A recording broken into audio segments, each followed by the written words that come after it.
It's so good to be with you guys and my friend Bob Casey and everybody. Look at this incredible group of leaders. Look at this. Look at this. And yes, the path to the White House leads through Pennsylvania. Yes, it does. And you all are going to make it happen. You are going to make it happen. So I'm so glad to be with you this afternoon. You know, we're all here. Joe's in Pennsylvania, Jill's in Pennsylvania, Doug's in Pennsylvania, I'm in Pennsylvania, you're in Pennsylvania, we're in Pennsylvania. We're all here. It's happening right here. And this is Biden country, isn't it? That's right. That's right. So we're ready to get this done. We're going to get this done. Tomorrow is Election Day. In about 24 hours, Pennsylvania will determine who will be the next president of the United States. And, you know, I did an event earlier, and I just decided, you know, I'm kind of done talking about the guy in the White House. So if y'all don't mind, I'm just going to talk about Joe. Let's talk about Joe. Let's do that. Let's do that. So, you know, Joe has been talking about the fact that this is a moment that really requires real leadership in our country because we're going through so many crises that all hit at the same time. And so Joe talks about 4 crises in particular. One about, obviously, this public health pandemic, right? It's killed over 225,000 Americans in just the last several months. And you know what breaks everybody's heart is knowing how many people spent their last hours, days on earth without a family member nearby. You know, from any of us, I have experienced losing a family member that you love and not being able to actually just be with them and hold their hands in those last hours. Over 9 million people have contracted this virus. Doctors are talking about the long-term health consequences, including things like lung scarring. And here's the thing, it didn't have to be this way. It didn't have to be this bad if we had had real leadership in the White House. And you know, here's the thing. Now remember, Joe's been out of office, but back in March, not having the first-hand information that we know you know who had, thanks to Bob Woodward, let's always thank him. But Joe, back in March, without the inside information, said, I know what this is. I know it is serious, and we should take it seriously and put in place a plan. Joe had a plan back in March.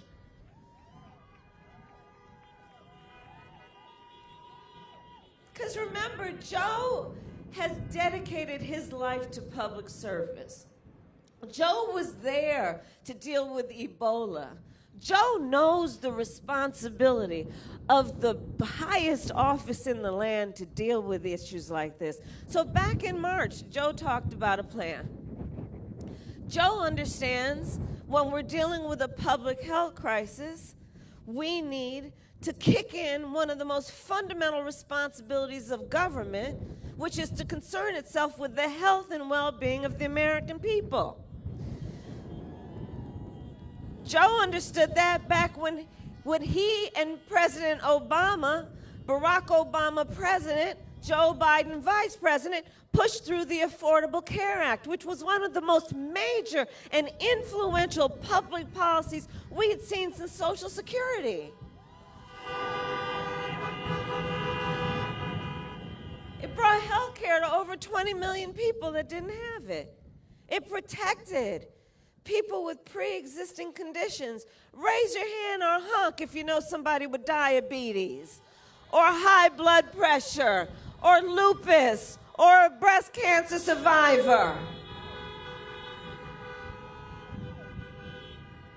And you know, I mean, Pennsylvania knows Joe more than most. He's spent far too much time in a hospital with the people he loves. He knows that when we're talking about health care, it's about understanding that nobody should suffer, that nobody should go through unnecessary pain simply because they don't have enough money in their back pocket. Joe knows that access to health care should be a right and not just a privilege of those who can afford it.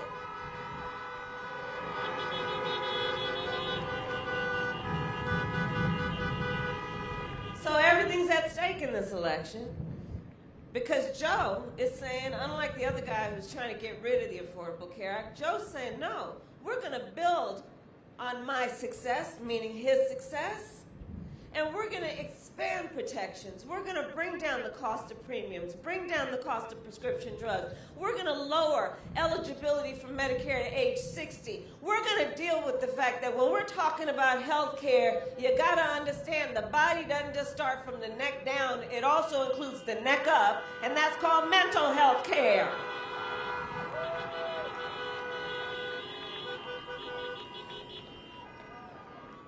There's a real choice in this election. Joe talks about the fact that we're in the midst of an economic crisis, in large part because of this pandemic. But look, we also know even before the pandemic, far too many Americans were working 2 and 3 jobs to try and pay the rent and put food on the table. Joe understands that in the America we believe in, nobody should have to work more than 1 job to pay the rent and put food on their table.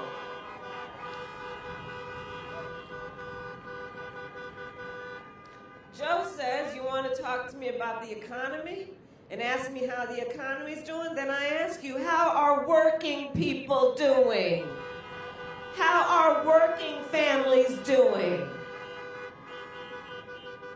Joe understands that when they pass that tax bill benefiting the top 1% and the biggest corporations of America, causing us to deal with a $2 trillion deficit, that wasn't about working people. And if we get done what we need to get done, Pennsylvania, in the next 24 hours, Joe and I are about to get rid of that tax bill.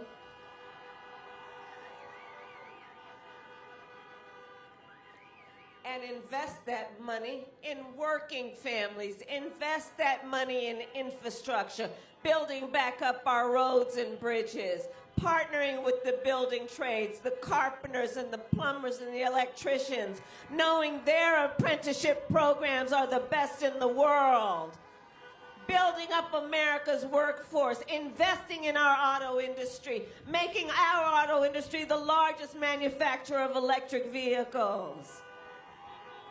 Investing in working families, not raising taxes on anyone making less than $400,000 a year, but also investing in working families knowing you should never pay more than 7% in your income in child care.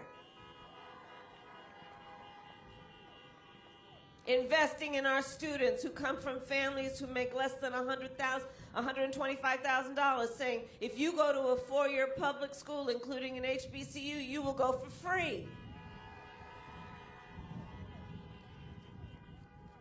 That's how Joe thinks about the economy. There's a real clear choice in this race. Let's deal with what Joe, being a student of American history and having the courage to speak truth, knows we need to do with a long overdue reckoning on racial injustice in America.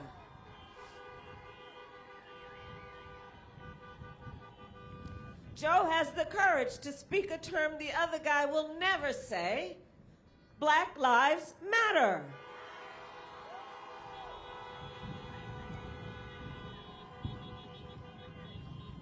Joe knows, look, it may be uncomfortable for some folks to hear, but we got to deal with this. We have to deal with the fact that blacks and Latinos have been 3 times likely to contract COVID, twice as likely to die from it. We need to deal with the fact that our Native brothers and sisters have the highest rates of diabetes of any population in our country. We need to deal with these things. Joe knows that we are done with a so-called leader who has spent full time trying to sow hate and division between us, trying to get Americans to turn on each other. We're done with that.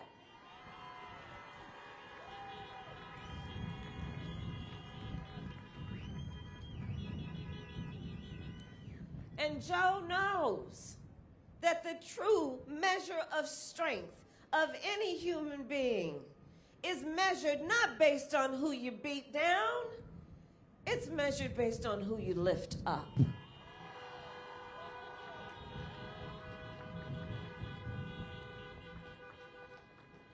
There's a real clear choice in this election.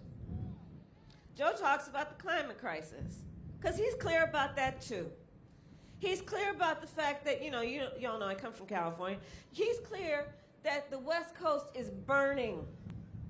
From California to Oregon to Washington over to Colorado, wildfires. I've met with families who are evacuated never to be able to return to their home. Firefighters who are fighting fires while their own homes are burning. My brother-in-law's a firefighter. Up and down the Gulf Coast states, people being battered by those storms. There have been 5 named storms this year alone. And they name a storm because it's really bad. In the Midwest, farmers that have lost a whole season of crops because of the floods. Joe says, we need to embrace the science. We need to see this is an imminent knocking on our door harm, and we need to get to it. But Joe sees in a moment of crisis, a moment of opportunity, that this is the time then to invest in infrastructure, invest in renewable energy, invest, as I said earlier, in our auto industry, and our investment in being the greatest manufacturer of electric vehicles. Because you see, that's the kind of leader Joe is. And Pennsylvania, you know Joe. You know Joe.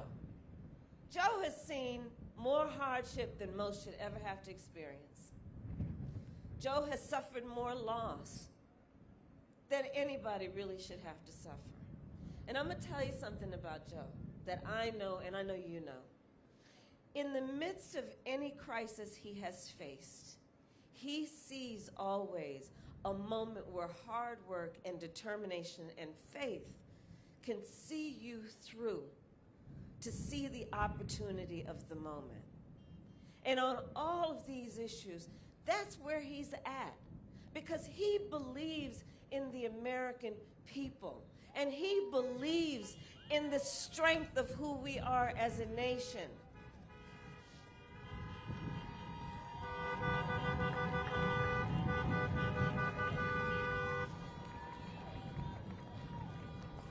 So I'm here to thank you all for everything you've been doing these last years, months, days, hours. I'm here to remind you, if you're here, you're a leader, so I'm here to remind us all that we still got a lot of time and a lot of work left to do before this election is over. Got a lot of work to do. And we want to make sure everyone votes. And as leaders, I'm sure you have been approached with a question I have been approached with, which is, why should I vote? And essentially, I believe there are 3 reasons that all of us should vote. 1, let's honor the ancestors. Let's honor the ancestors. This year we lost a great American hero, Congressman John Lewis. John Lewis, who fought, who shed blood on that Edmund Pettus Bridge for our right to vote and the right for black people to vote in America. Let's honor the ancestors. This year, we celebrated the passage of the 19th Amendment. Because those suffragettes 100 years ago in all their white were marching and shouting, saying, women have a right to vote too.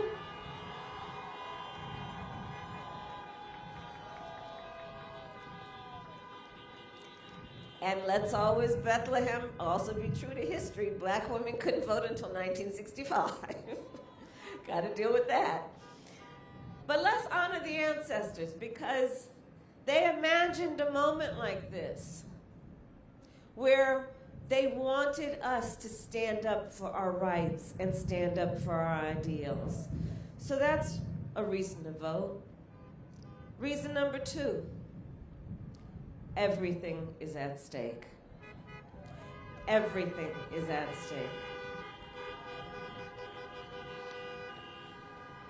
The future of our democracy, our standing around the world, our commitment to working people, our commitment to the dignity and integrity of our leaders and each one of us. Everything is at stake.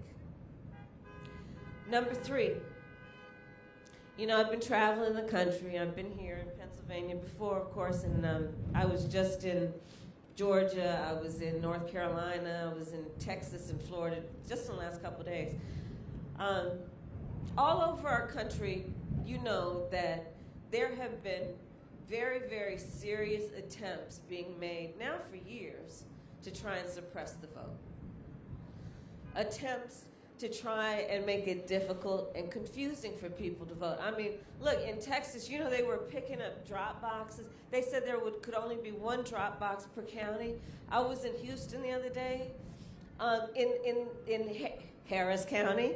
I was in Houston, in Harris County. 4 million people live in that county, 1 drop box. In various states, they're saying if you vote by mail, you got to fill out your ballot and put it in 1 envelope, and then you got to pull it in a 2nd envelope, and then you got to sign it right here. But then in some other states, and then you have to have a 3rd person sign it.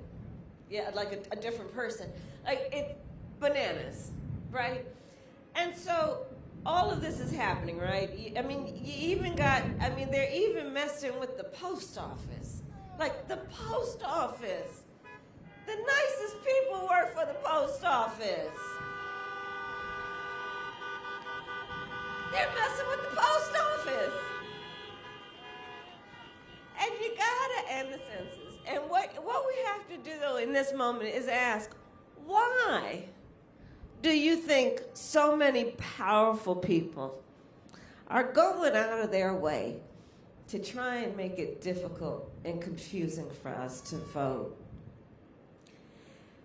And I do believe it is because they know our power. They know our power. They know when we vote, things change. They know when we vote, we win. So let's not let anyone take our power from us. We will not be sidelined. We will not be silenced. We know our power.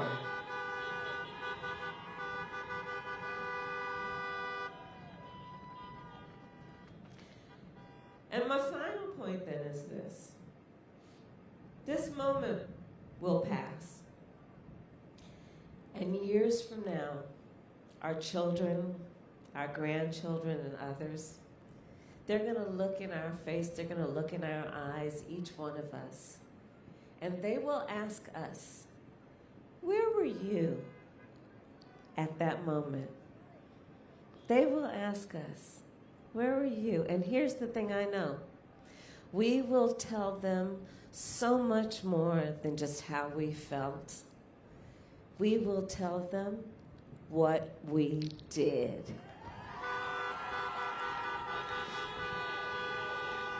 We will tell them we organized. We will tell them we mobilized. We will tell them we emailed and we texted and we called till folks got sick of us, but we knew they'd get over it.